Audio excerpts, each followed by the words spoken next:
स्वागत करती हूँ। और जैसा कि विदित है कि हम सभी यहाँ पे एक पुण्य काम के लिए एकत्रित हुए हैं, लेकिन जो औपचारिकताएं हैं वो हमें निभानी है। तो मैं इस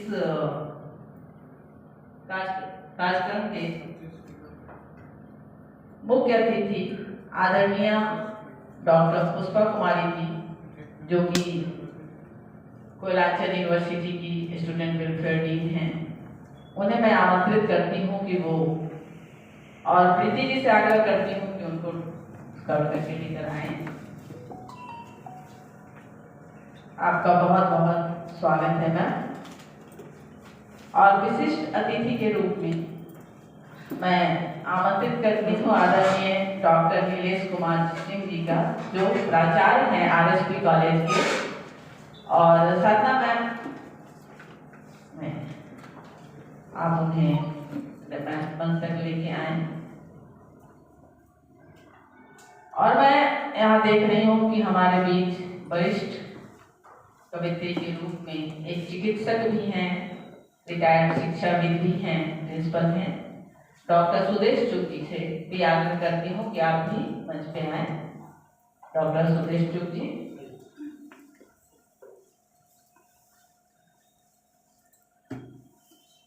और मैं आग्रह करती हूँ डॉक्टर नीरा प्रसाद जी से कि आप आए जी, मंच पे आए। प्रीति जी, आप उन्हें लेकर आए। आप भी एक शिक्षाविद हैं और कवित्री हैं। आपका बहुत बहुत स्वागत है। और अब मैं जिनके सौजन्य से, जिनके आग्रह पर हम सब यहाँ एकत्रित हुए हैं, डॉक्टर श्याम किशोर जी से आग्रह करती हूँ कि आप भी मंच पे आए।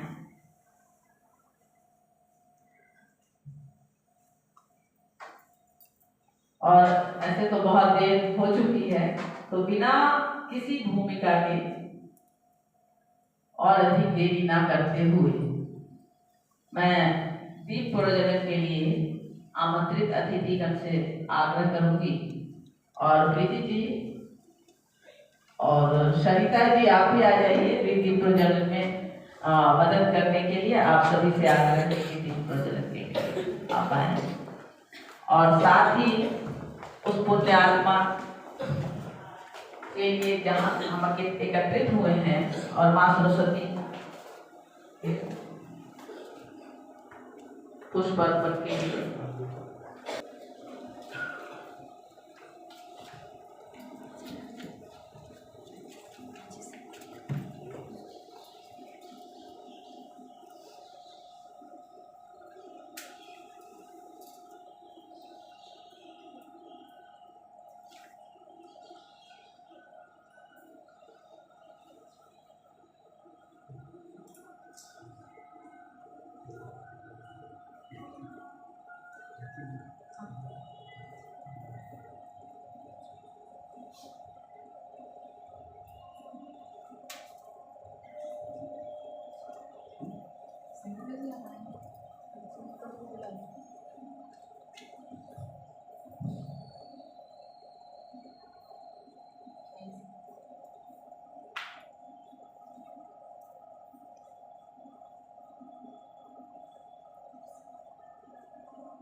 खाली हुई है, खाली उसी में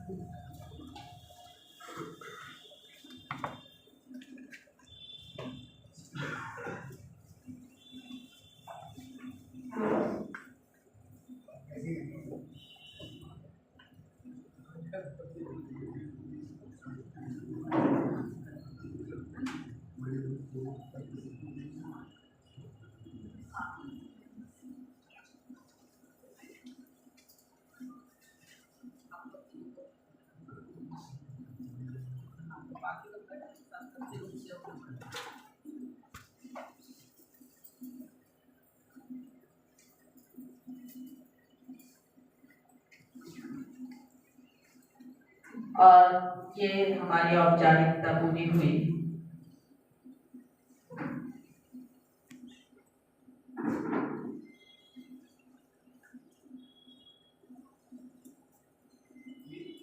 आज हम सब यहाँ एकत्र हुए हैं उस पुण्यात्मा के स्मृति को संजोने के लिए, जो भले ही ऐसा लगता ही नहीं कि हमारे बीच नहीं है। उसकी बातें, उसके बोलने का अंदाज और हंसी का अंदाज और उसका एक शब्द है जो हम सभी जितने भी रचनाकार हैं यहाँ पे, वो गूंजता है। जब हम लोग पढ़ते थे तो उसके मुंह से एक आवाज आती थी, एक शब्द का गजब, तो लगता है जैसे अभी भी बोल रही थी। तो बहुत बहुत कम समय में बहुत जल्दी वो हम लोगों के करीब आ गई थी।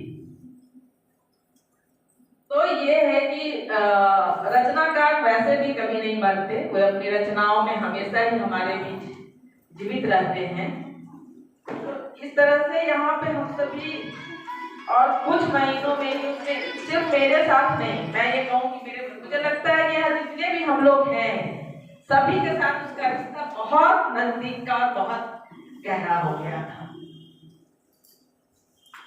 इसलिए आज बहुत लोगों ने उनके साथ असमर्थता थी, उन्होंने अपने आने में असमर्थता जताई, लेकिन सबको इस बात का अफसोस था कि उनके लिए कार्यक्रम है और हम उपस्थित नहीं हो पा रहे हैं।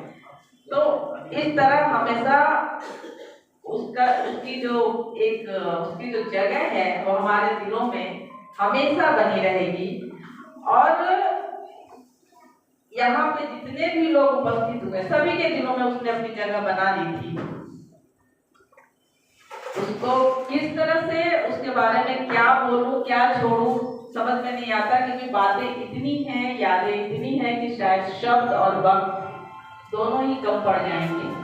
निशब्द हूँ, लेकिन जितनी मेरे लिए तो बिल्कुल ऐसा हो गया था जैसे मेरी अपनी बहन ही हो। रात 12 बजे तक हमारे साथ बात होती थी उसकी। जब भी कुछ लिखा, मैंने लिखा तो उसको भेजा कि इसको देख लो जरा, उसने लिखा मेरे पास भेजा कि दीदी जरा सा देख लीजिएगा। तो इस तरह से हम लोग के साथ आदान प्रदान होता रहता था।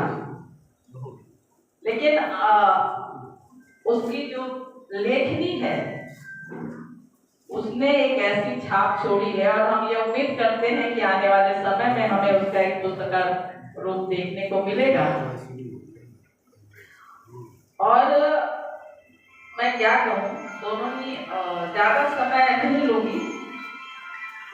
मैं अभी उनको आवाज दूंगी जिन्होंने अपने जीवन का आधा हिस्सा उसके साथ बिताया, और मैं सारा कुछ उन पर ही छोड़ती हूँ, जिनके साथ उसके सुख दुख अच्छे बुरे सभी पलों को उन्होंने जिया है। आज यहाँ पर इस मंच पर उपस्थित माननीय विनोद बिहारी महतो कोयलांचल विश्वविद्यालय के पुष्पा मैडम, जिन्होंने अपना बहुमूल्य समय देकर हम लोगों को धन्यवाद किया, सबसे पहले हम उनको स्वागत करते हैं। और प्रियदर्शनी पुष्पा साहित्य कला संस्कृति मंच की ओर से बहुत बहुत अभिनंदन करते हैं। आज विशिष्ट अतिथि के रूप में हमारे बीच हमारे माननीय प्राचार्य राजकीय महाविद्यालय के डॉक्टर दिनेश कुमार सिंह को भी मैं स्वागत एवं अभिनंदन करता कि अपना बहुमूल्य समय ही नहीं बल्कि मेरे लिए हर हमेशा कठिन परिस्थितियों में भी हमारे साथ पलपट कर रहे हैं। इसलिए विशेष रूप से हम नीलेश भाई को भी साधुवाद और बहुत आभार करते हैं, स्वागत करते हैं, अभिनंदन करते हैं, वंदन करते हैं जो आपने बहुमूल्य समय देकर के हमें धन दान किया। और यहाँ पर बैठे हुए सभी साधक एवं साधिकाओं को भी हम बहुत कृत संकल्प हैं कि आज हमारे उस मौका पे आप लोग उपस्थित हुए जहाँ से एक शब्द है, सूरदास की एक पंक्ति याद आती है, गद गद कंठियो भरियायो वचन कहो न गयो। आज लग रहा है इतनी प्रसन्नता हो रही है कि अपनी वाणी अपने आप मेरे जुबान पे आ ही नहीं पा रहा है, सब भी नहीं है, क्या बयां करूं। लेकिन आप लोगों को के बिना तो कल्पना भी नहीं किया जा सकता है, क्योंकि आप लोगों ने उपस्थित होकर के हम लोगों को बहुत सकून दिया और हम प्रसन्नता इतनी हो रही है जिसका हम वर्णन नहीं कर सकते। सभी साधक साधिकाओं और छात्र छात्राओं, नौजवानों और सभी युवाओं को मेरा बहुत बहुत धन्यवाद जो आप इस मौका पर आप हमारे बीच पधारे। साथियों, मैं प्रियदर्शनी पुष्पा के साथ हमेशा से जब कुछ भी बोलती थी साहित्य के प्रति तो हमेशा इतना क्या कहें, बयां कर नहीं पा रहे हैं। जो भी कहती थी साहित्य के प्रति, यहाँ जाना वहाँ जाना, हर हमेशा हम उसके पग पग पर हमेशा हम उसके साथ रहे। जीवन में जब कुछ भी कहती थी हमेशा वह कुछ भी करने की बात करती थी तो वह हमेशा उसके साथ। और एक माधवी वर्मा की एक पंक्ति याद आती है कि अति सुख भी उत्पीड़न और अति दुख भी उत्पीड़न। अति सुख भी जो है मानव का हिस्सा बनता है तो वो भी कठिनाई भरा होता है, और अति दुख भी मेरे लिए कठिन समस्याएं बनी। इसलिए लेकिन यह विधि का विधान लिखा हुआ तो कोई मिटा नहीं सकता। एक पंक्ति याद आती है हमें, तकदीर में लिखा नहीं तो तदबीर क्या करे, तकदीर में लिखा नहीं तो तदबीर क्या करे। दशरथ ने बाण मारा मृगा को जानकर श्रवण को काला गया तो तीर क्या करे। तो जो लिखा हुआ विधि का विधान ने जो लिख दिया है उसको हम बदल नहीं सकते हैं, इसलिए जो होना था उसको हम रोक नहीं सकते हैं। इसीलिए मेरा अपना मानना है कि आप लोगों का हम सुनने के लिए आए हैं और कुछ सुनेंगे। लेकिन एक प्रियदर्शनी पुष्पा का चूंकि जीवन पर आधारित एक रचना है और अपने जीवन पर आधारित एक रचना वो लिख के गई है, उसको हम आप लोगों के सामने प्रेषित कर रहे हैं। तो सुनिएगा आप लोग मित्र।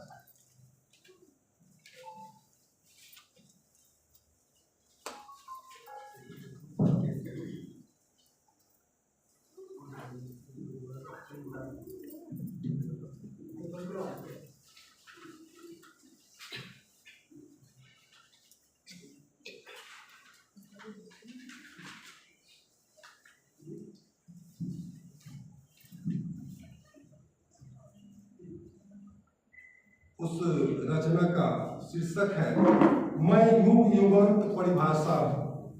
मैं ओजस्वी हुंकार उर्वरा, कल कल निराद स्वर लाड़ी हूँ। अंबर से ऊंचा मन मेरा, मैं सागर से भी गाड़ी हूँ। मैं ओजस्वी हुंकार उर्वरा, कल कल निराद स्वर लाड़ी हूँ। अंबर से ऊंचा मन मेरा, मैं सागर से भी गाड़ी हूँ। मैं पिता मान का गौरव हूँ, निश्चल ममता की चेटी हूँ। और विचर जो सुख दुख में रहती, मैं उस धरती की बेटी हूँ।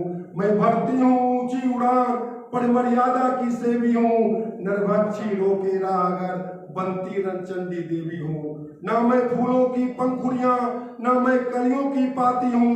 निजागन की कोमल गुलाब, मैं कांटों की संघाती हूँ। ना मैं छुई मुई की पत्तों सी, न हर श्रृंगार सी झड़ती हूँ। मैं अनुसुया गार्गी जैसी नित नील गगन पर चलती हूँ। मैं ना नाजुक सुकुमारी हूँ, अब ना ही अबला नारी हूँ। साधक बनता तपस्या की करती मैं सिंह सवारी हूँ। और पुरुष के मद में डूबे बलीन नहीं मैं धात्री हूँ। मत भूलो दम्भी असुराज, मैं नवल सृष्टि की दात्री हूँ, श्रद्धा की ज्योतिर्मय मन हूँ, नवजीवन की नवासा हूँ, मैं अजय शक्ति की शुभ्र तेज, मैं युग युगांत परिभाषा हूँ, मैं ओजस्वी हूँ कारुबरा, कल कल निनाद स्वरलाड़ी हूँ, अंबर से ऊंचा मन मेरा, मैं सागर से भी गहरी हूँ, मैं युग युगांत परिभाषा हूँ। धन्यवाद, नमस्कार।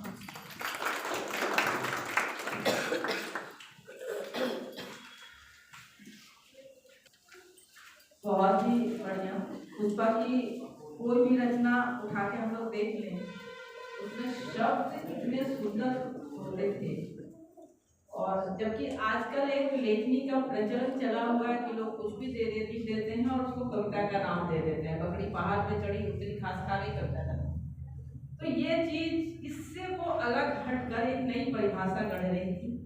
तत्सम शब्दों का प्रयोग, शुद्ध हिंदी का प्रयोग और छंदों में लिखना, इससे आज के रचनाकार बहुत दूर हैं, होते जा रहे हैं। तो छंदबद्ध रचनाएं उसकी होती थी। और क्या कहूँ, तो इस तरह से पुष्पा को हम लोगों को जितने दिन भी हम लोगों ने हमारा साथ रहा उसके साथ, और जितना हम लोगों ने उसको जाना, तो लगता है कि उसके बारे में कुछ नहीं जान पाए वो, और बहुत गहराई थी उसके अंदर। तो मैं बहुत ही आदर के साथ आदरणीय पुष्पा मैम को प्यार से बुलाना चाहूंगी कि वो 2 शब्दों से हमें अनुरोध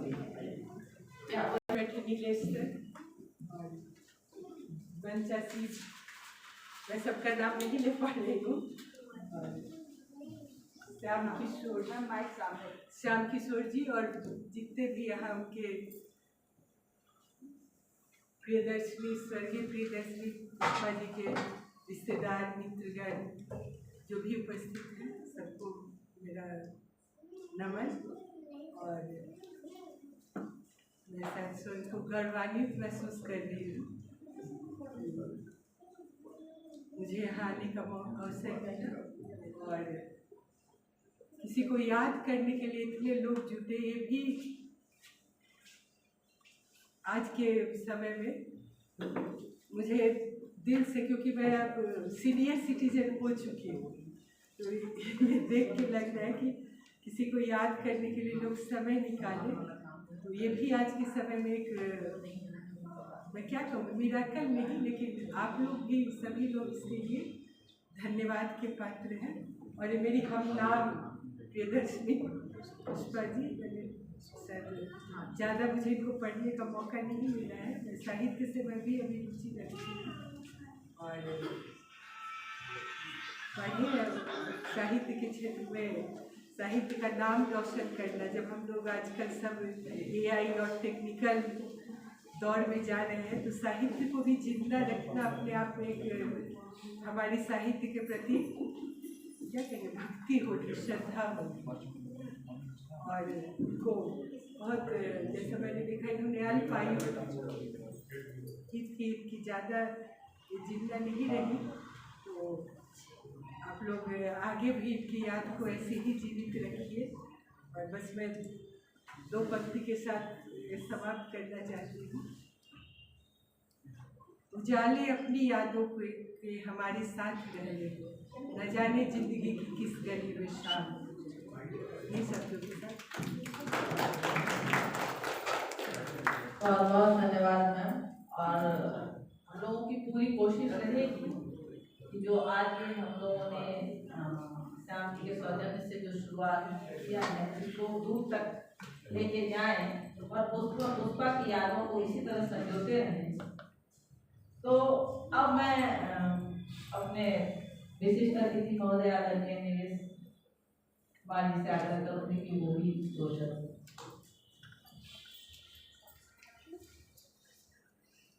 एक बार ताली बजा दीजिए।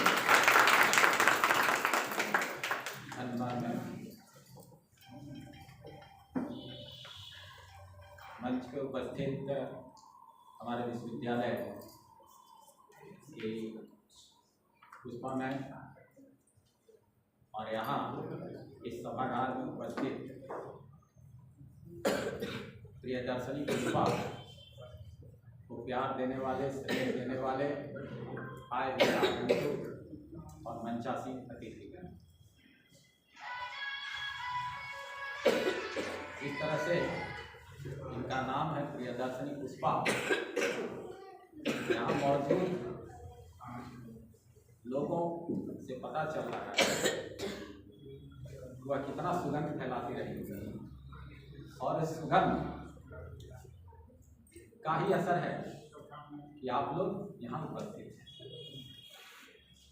तो पुष्पा मैम का शेड्यूल बहुत बिजी है क्योंकि कल गणतंत्र दिवस है और उनके पास समय का अभाव है, किसी सब की नहीं है, तो सारी जिम्मेवारी मैम के ऊपर है। तो मैम जाएगी, मैं तो रहूँगा। और श्याम किशोर जी मैं यहाँ कह देना चाह रहा हूँ कि आगे भी इनकी याद को बरकरार रखें। और इनकी रचनाओं को मैंने पढ़ा है तो संगीता मैम ने कहा कि जिस तरह से शब्दों का प्रयोग ये करती हैं या करती थी, वाकई आज के तारीख में कोई कुछ भी लिख दे रहा है और कभी हो जा रहा है, लेकिन इनकी रचनाओं को पढ़ने के बाद, क्योंकि हम लोग साहित्य के ही विद्यार्थी रहे हैं, तो महसूस होता है कि आज की तारीख में ऐसे रचनाकार बहुत कम। तो मैम को जाना है, इसलिए मैं ज़्यादा समय नहीं लूँगा। यह कार्यक्रम आगे भी चलेगा, मैं मौजूद रहूँगा। धन्यवाद। बहुत बहुत धन्यवाद। पुष्पा प्रियदर्शनी वो पुष्प थी जो हवा के झोंकों से झड़ तो गई, लेकिन उसकी खुशबू हवाओं में थी, हमेशा विद्यमान रही। और हम ज़्यादा समय ना लेते हुए अगले करते हैं और श्याम किशोर जी से आग्रह करते हैं कि मैं इसको सम्मानित करने के लिए कि आप पुष्पा मैम का सम्मान करें। इधर से सामने से फोटोग्राफ में ज़्यादा अच्छा है। सही बोल रही है। ये सामने से तो अच्छा लगेगा। जोरदार तालियों से स्वागत कीजिए। पुष्पा की मतलब थी उसको हमें जिंदा रखा। अगर हम उसे याद कर रहे हैं तो दुखी रहकर क्यों याद करें, खुश रहकर याद क्यों ना करें। तो तालियां बजती रहनी चाहिए।